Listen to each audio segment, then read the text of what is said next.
picture that you've painted of these companies is like in the industrial age, these factories that dumped sludge, polluted sludge into the river because nobody was stopping them from doing it. The externalities, yes. Then the regulations came up to stop them from doing it. You're already a philosopher. Now for about a minute more, I'd like you to be a philosopher king and say exactly what democracy should do about this. First of all, this thing has had 20 years to root and flourish, largely unimpeded by law.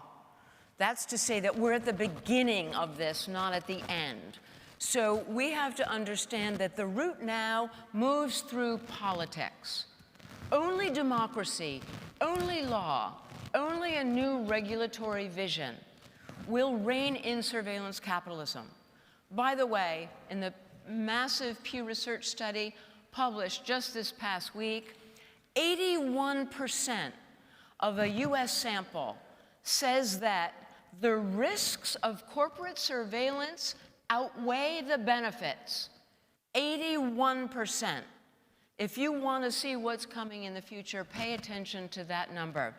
We need laws that interrupt supply and demand, that disassemble the incentives for the surveillance dividend.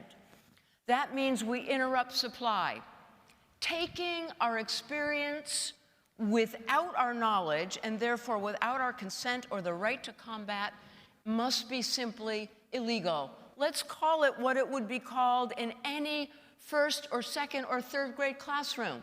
It would be called theft.